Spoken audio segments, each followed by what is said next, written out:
Hello students, welcome back.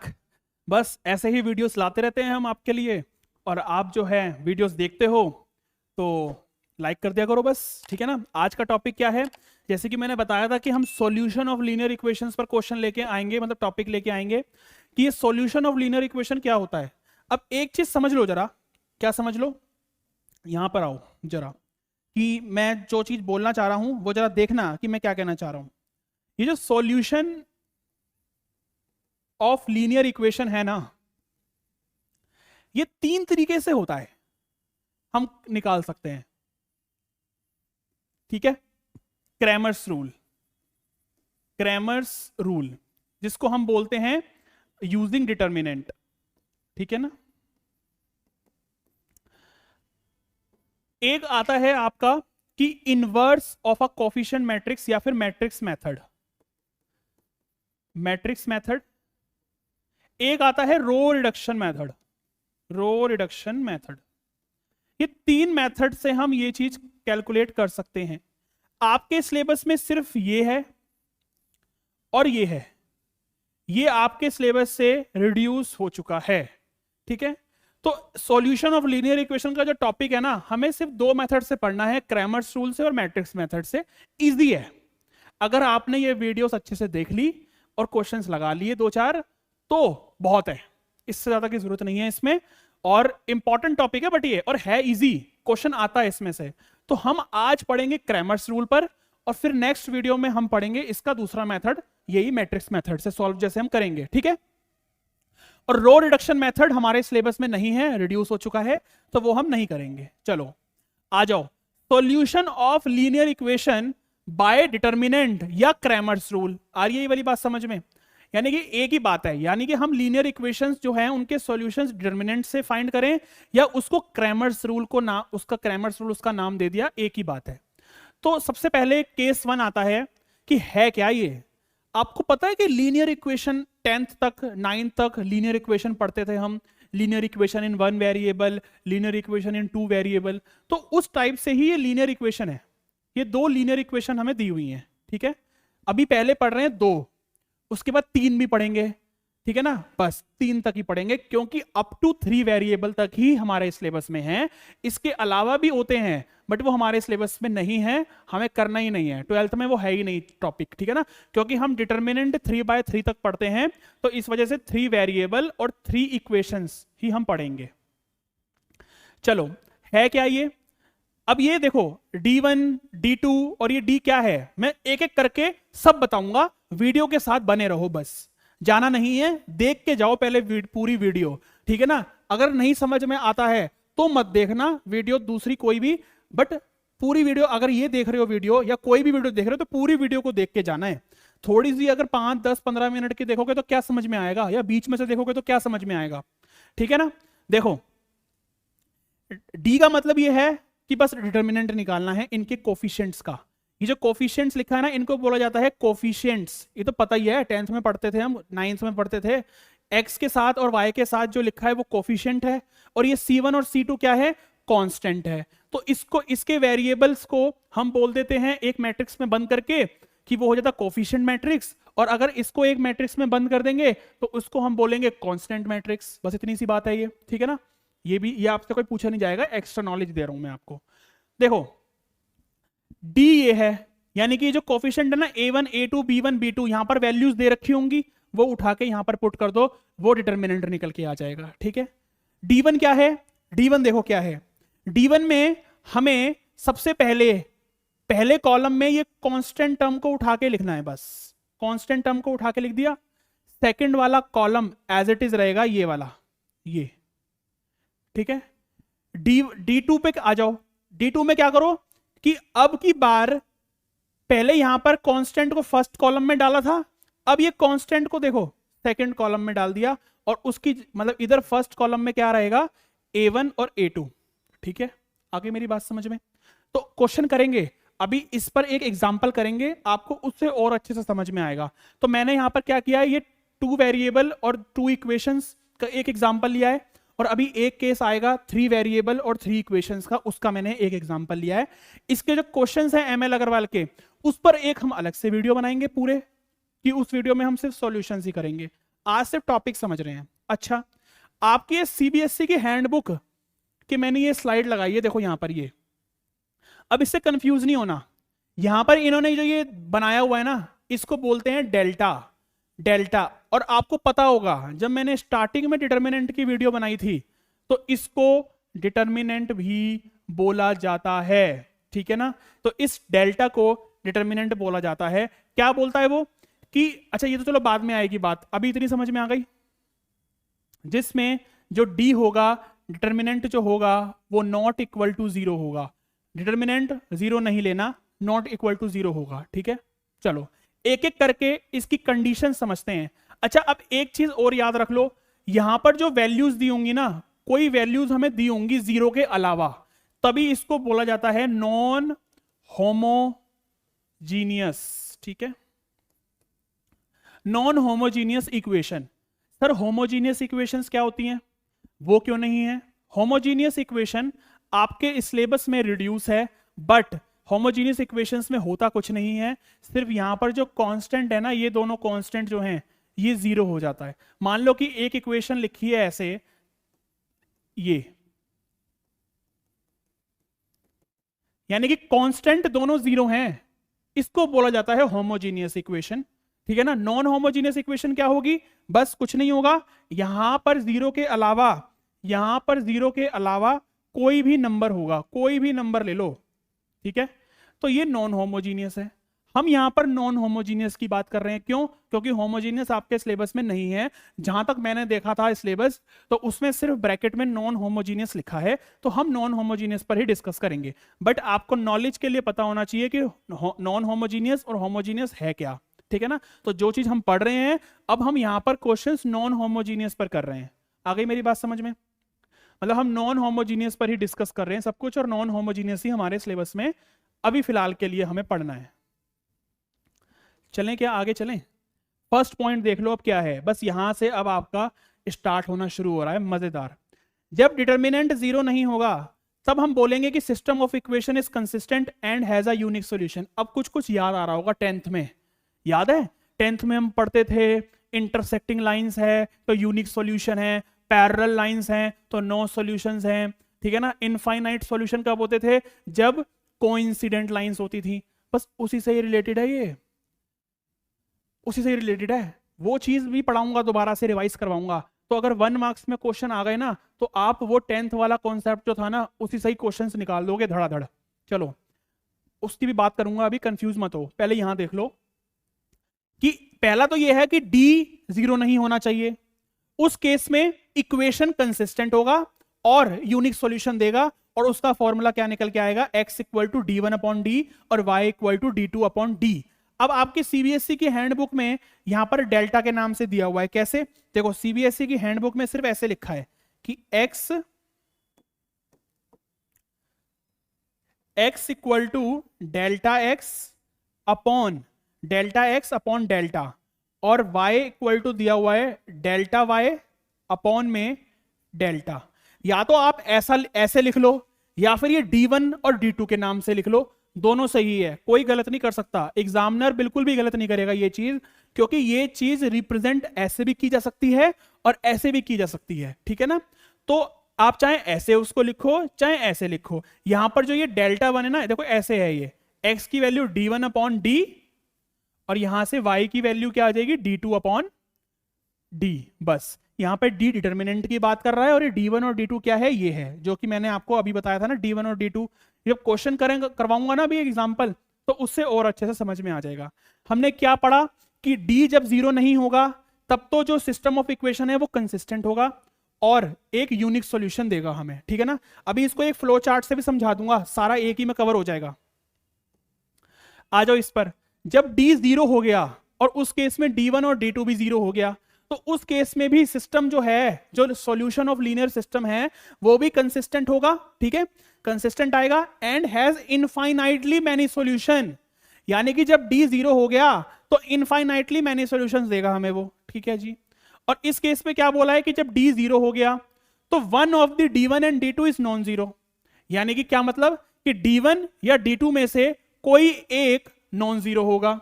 Then the system is inconsistent. ठीक है, आ गई बात समझ में? यही चीज यहां पे लिखी है आपके सामने, ठीक है ना। देखो अब क्या क्या लिखा है, ये इसको हटा देते हैं बीच में से, ये तो नहीं तो हमें डिस्टर्ब करता रहेगी ये वाली स्लाइड। इस वाली स्लाइड को हटा देते हैं ना। चलो चलो आ जाओ। क्या बताया कि क्रैमर्स रूल ये कहता है कि जब delta not equal to zero है, यानी कि वो डिटर्मिनेंट अगर जीरो नहीं है, तो given system of equation consistent होगा। ठीक है, कंसिस्टेंट होगा, और क्या होगा, कंसिस्टेंट आ गया, और हैज अ यूनिक सॉल्यूशन आ गया। ये दो चीजें याद रखनी है, consistent unique solution, consistent unique solution. जब क्रैमर्स रूल में एक बोला गया है कि अगर ये जीरो हो गया and all other delta values भी जीरो हो गई, तो उस केस में एक तो ये डिपेंडेबल कंसिस्टेंट होगा, क्योंकि डिपेंडेबल कंसिस्टेंट क्या होता है कि जब इनफाइनाइटली मैनी सॉल्यूशंस हमें मिल रहे हैं, तो उस केस में हम कंसिस्टेंट वर्ड नहीं बोलेंगे, हम बोलेंगे डिपेंडेबल या डिपेंडेंट कंसिस्टेंट। ठीक है ना। और जब ये जीरो है और any one or more of the deltas are non zero, ठीक है ना, नॉन जीरो, एक या उससे ज्यादा नॉन जीरो हुई, तो ये सिस्टम ऑफ इक्वेशन इनकंसिस्टेंट होगी और नो सॉल्यूशन होगा। ठीक है ना। अभी फ्लो चार्ट बनाता हूं, समझ में आ जाएगा। ये जितनी भी कहानी यहां लिखी है, फ्लो चार्ट से समझा देता हूं, समझ में आ जाएगा आपको। ठीक है ना। तो कंफ्यूज मत हो कि पता नहीं क्या ही है। अच्छा, ये और यहां पर सेम ही है, ठीक है ना, ये लिखा है। चलो फ्लो चार्ट बना दे क्या? चलो आ जाओ, फ्लो चार्ट बना लो।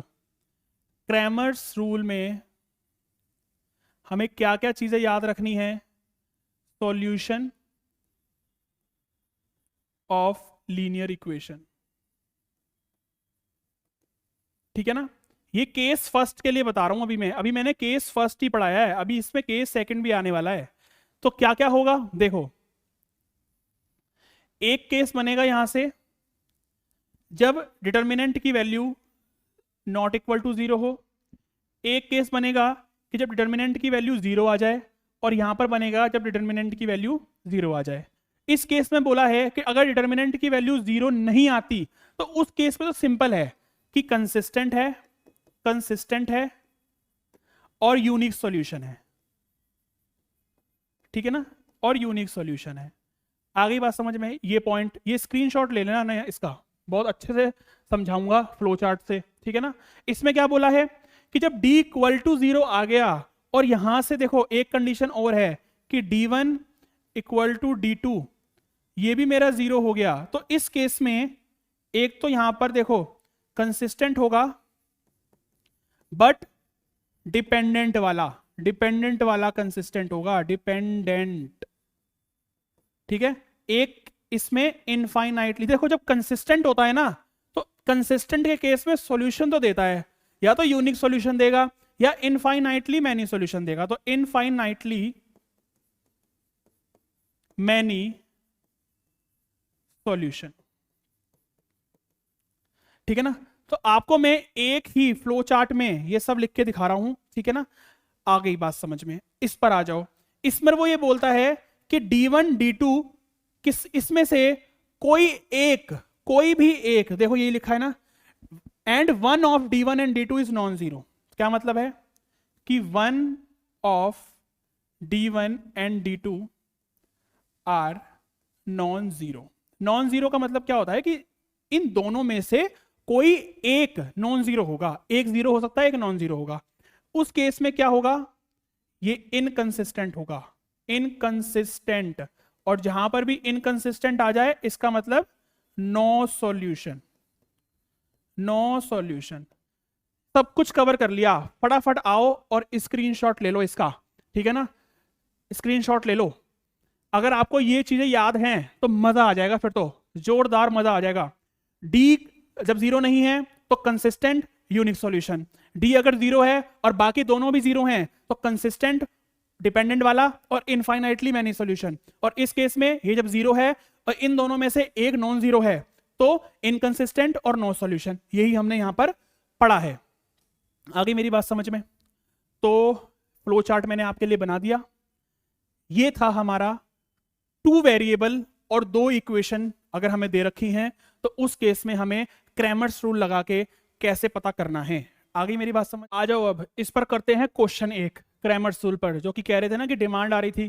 चलो सबसे पहले क्या करना है, देखो ऐसे लिखो, इसको ऐसे लिखो, कैसे लिखो, 2x minus 3y equal to 5, 5x plus 3y equal to 2।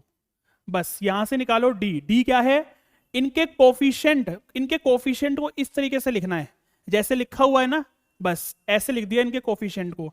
इसको सॉल्व करेंगे तो आ जाएगा 6 प्लस 15 यानी कि 21 आ गया, ठीक है ना। D1 कैसे निकालें, D1 निकालने में कुछ भी नहीं है, फर्स्ट वाले कॉलम में सिर्फ ये कांस्टेंट वैल्यू उठा के लिख दो, बाकी सेकंड वाला कॉलम एज इट इज। इसको निकालेंगे तो 15 आएगा, 5 3 जा 15 और प्लस कर देंगे तो 3 2 जा 6 यानी कि कितना आ जाएगा, 21 आ जाएगा। ये भी 21 आ गया, क्या बात है, आ सकता है, कोई बड़ी बात नहीं है। आ जाओ D2 निकाल लो। D2 में क्या करें, अब की बार फर्स्ट वाले कॉलम को छोड़ दो, सेकंड मतलब जो ये कांस्टेंट आपने ये 5 और 2 जो लिखा था ना फर्स्ट वाले कॉलम में, इस बार इसको सेकंड वाले कॉलम में लिखो और फर्स्ट वाले कॉलम में ये जो ऊपर से 2 और 5 था ये एज इट इज आ जाएगा। इसको जब सॉल्व करेंगे तो 2 2 जा 4 आ जाएगा और माइनस में 5 5 जा 25 यानी कि माइनस का 21 आ गया। x की वैल्यू कैसे निकलती है, d1 अपॉन डी करके निकलती है। y की वैल्यू कैसे निकलती है, d2 अपॉन डी करके निकलती है। तो ये कितना आ जाएगा, d1 21 अपॉन 21 यानी कि कट के कितना आ गया 1। d2 की वैल्यू माइनस 21 अपॉन 21 कट के कितना आ गया माइनस का 1। x की वैल्यू आ गई 1, y की वैल्यू आ गई -1। हमें यही निकालना है। अच्छा इसमें एक चीज और करें क्या, d21 आ रहा है, ये नॉट इक्वल टू 0 है ना, तो देखो नॉट इक्वल टू के लिए क्या थी, एक कंडीशन थी, तो यानी कि यहां पर हमें जो सॉल्यूशन मिला वो क्या मिला, कंसिस्टेंट मिला, कंसिस्टेंट होगा और यूनिक सॉल्यूशन होगा। देखो यूनिक सॉल्यूशन ही तो है, x की भी वैल्यू आ रही है एक ही और y की भी वैल्यू आ रही है एक ही, तो यूनिक सॉल्यूशन मिला नहीं मिला। बस इस तरीके से आपको ये सॉल्व करना है, ज्यादा टेंशन लेने वाली बात नहीं है, बड़ा इजी टॉपिक है। अब देखो यहां पर केस 2, केस 1 तो ये हो गया ना जो हमने ये किया, जो मैंने आपको ये फ्लो चार्ट में सारा समझा दिया, ये केस 1 था जिसमें हमने इसका एग्जाम्पल किया। ये देखो 2 वेरिएबल हैं और 2 इक्वेशंस हैं, ठीक है।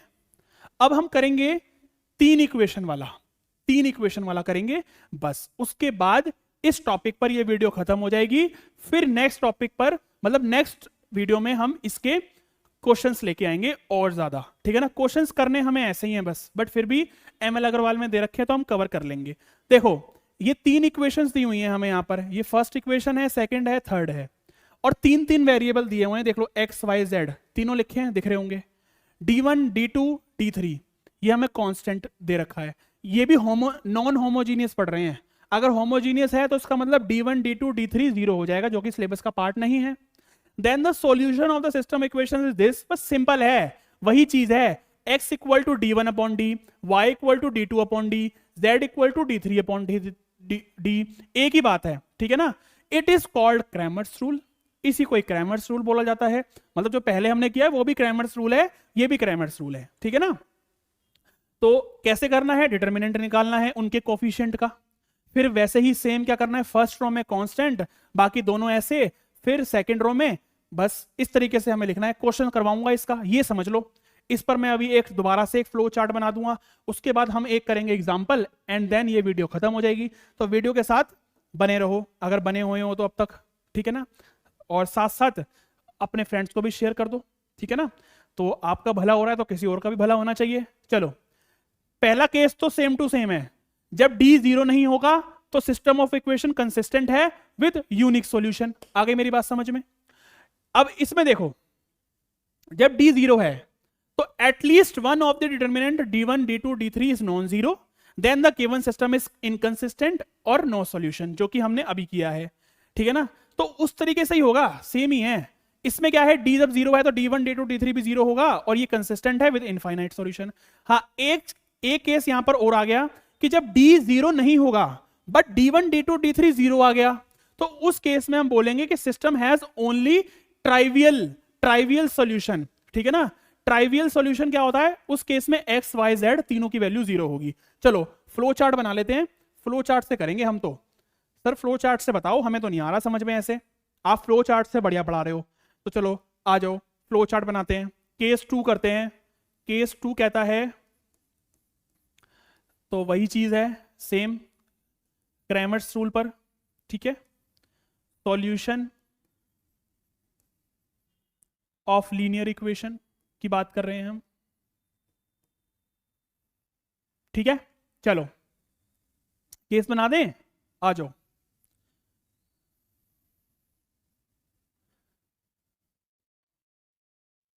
चलो, सबसे पहला केस तो बड़ा सिंपल है कि जब d नॉट इक्वल टू 0 होगा तो उस केस में कंसिस्टेंट है और यूनिक सॉल्यूशन है।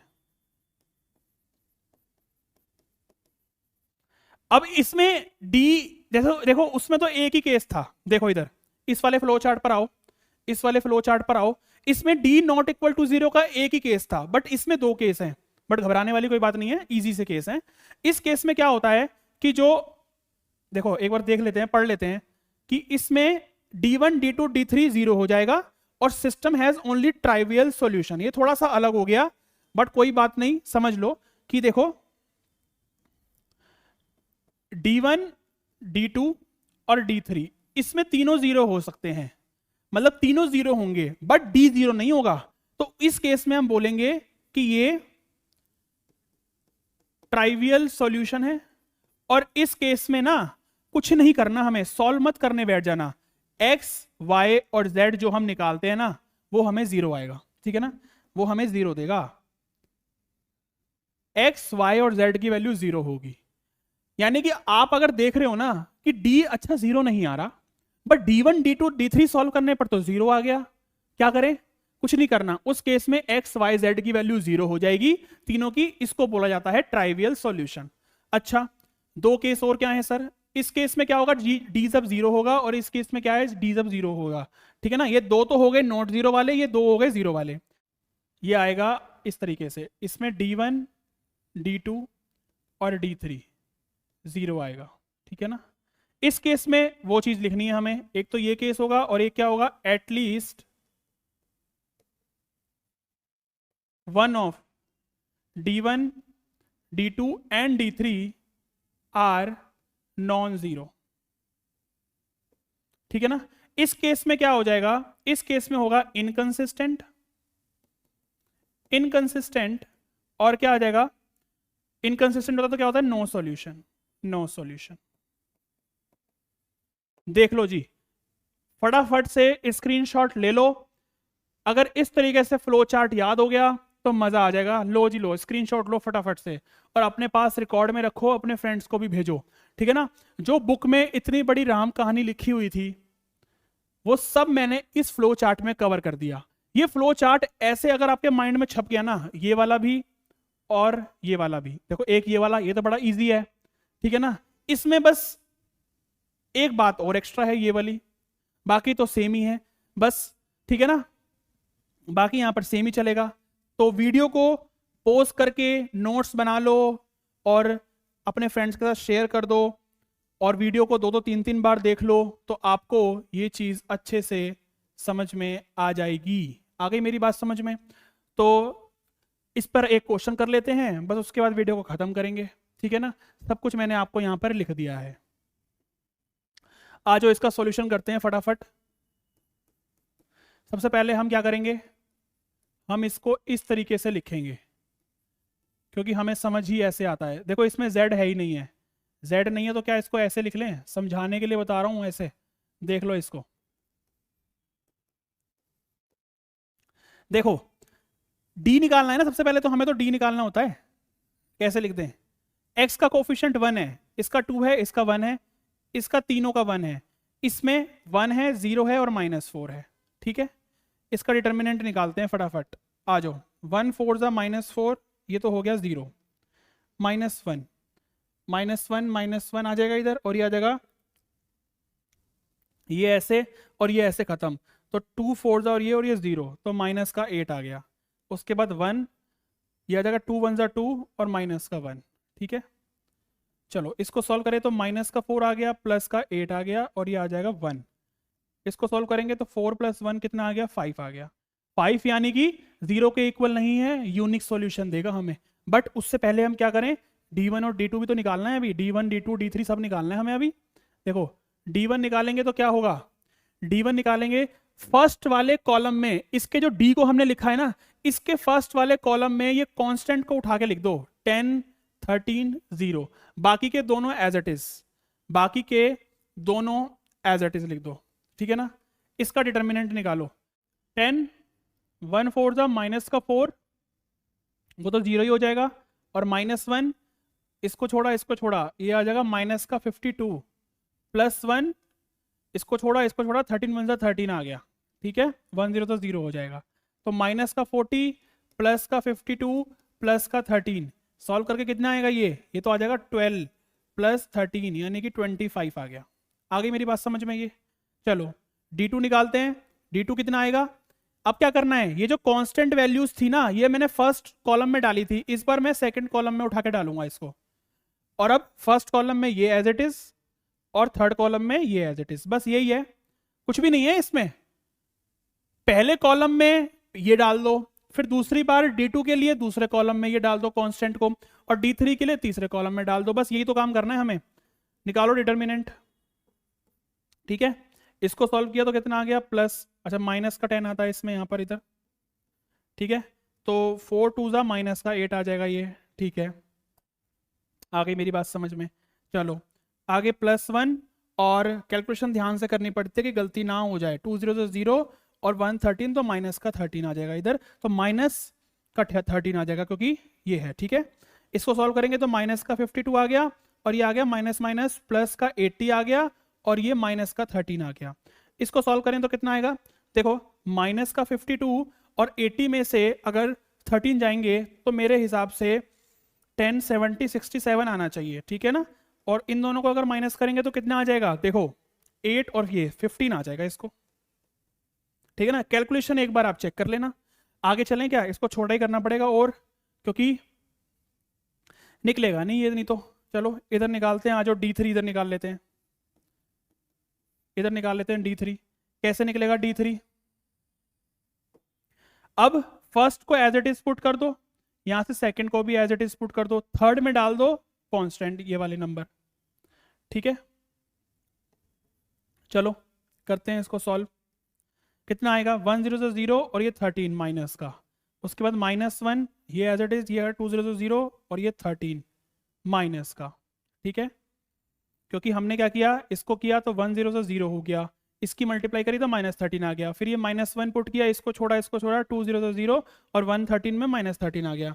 अब 10 पर आ जाओ, प्लस का 10 करेंगे तो यहाँ से 2 1 2 और -1 1 1 आ गया, बस इसको सॉल्व करो, -13 आ गया, माइनस माइनस प्लस का 13 आ गया, और इधर से सॉल्व किया तो कितना आ गया, 2 में से -1 किया 1 तो 10 आ गया, तो ये कट के 0 आ गया और 10 आ गया, ठीक है ना। बस अब तो कुछ नहीं करना, अरे अब कुछ नहीं करना, अब तो हो गया सॉल्व। बस कैसे, देखो बस मेन तो यही है, सारी मेहनत ये D1 निकालने की है बस, और कुछ नहीं है। यहां पर देखो अब x क्या हो जाएगा, D1/D, y क्या हो जाएगा D2/D, और z क्या हो जाएगा D3/D। क्योंकि इसमें तो 3 है ना वेरिएबल, तो तीनों की वैल्यू निकालनी है। फटाफट बताओ D1 की वैल्यू क्या है, 25/5, D2 की वैल्यू 15/5, और ये है 10/5, बस ये तो हट गया, 2 आ गया, 3 आ गया, 5 आ गया, बस x की वैल्यू कितनी आ गई 5, y की वैल्यू कितनी आ गई 3, और z की वैल्यू कितनी आ गई 2। तो ये हमारा फाइनल आंसर हो जाएगा, और ये भी हमें एक यूनिक सॉल्यूशन और क्या दे रहा है, कंसिस्टेंट दे रहा है, ठीक है ना, क्योंकि ये चीज हमने अभी फ्लो चार्ट में यहां पर पढ़ी है। आ गई मेरी बात समझ में। तो ये था हमारा क्रैमर्स रूल, जिस पर हमने डिटेल में डिस्कस किया है। क्रैमर्स रूल क्या है, इसके हमने एक 2 वेरिएबल वाले और 3 वेरिएबल वाले भी हमने क्या करे हैं, एग्जाम्पल्स समझे हैं। तो देख लो आपको ये दिख रहा होगा इजीली कि इसका सॉल्यूशन हमने किस तरीके से किया है। आगे बात समझ में। तो ये था हमारा ये क्वेश्चन। तो आज की वीडियो हमने क्रैमर्स रूल पर करी है, डिटेल में इसके क्वेश्चंस हम करेंगे ही करेंगे नेक्स्ट वीडियो में, जो भी ML अग्रवाल के क्वेश्चंस दे रखे हैं। उसके बाद जैसे हमने अभी बताया कि इसको हमें मैट्रिक्स मेथड से भी समझना है। अभी ये तो क्रैमर्स रूल था ना, तो क्वेश्चन में आपको बोला भी जाएगा कई बार कि यूजिंग क्रैमर्स रूल या यूजिंग मैट्रिक्स मेथड, और ऐसा क्वेश्चन आया हुआ है पास्ट ईयर में और सैंपल पेपर में भी, तो मेथड तो दोनों करने पड़ेंगे, ठीक है ना। और एक इसमें इंपॉर्टेंट चीज और बताऊंगा कि कंसिस्टेंट इनकंसिस्टेंट की अगर हमें डायरेक्ट पहचान करनी हो तो हम जो 10th में पढ़ के आए थे ना, वो वाला कंसेप्ट भी इसमें लगा सकते हैं 1 मार्क्स के क्वेश्चन के लिए, ठीक है ना। वैसे मत कर देना कि बड़े में आया तो वो कर दिया, नहीं, वो गलत हो जाएगा। 1 मार्क्स के क्वेश्चन में एमसीक्यूज में तो कोई भी नहीं देख रहा, तो आप शॉर्टकट ट्रिक्स से पता कर सकते हो कि यूनिक सॉल्यूशन है, नो सॉल्यूशन है, कि क्या है।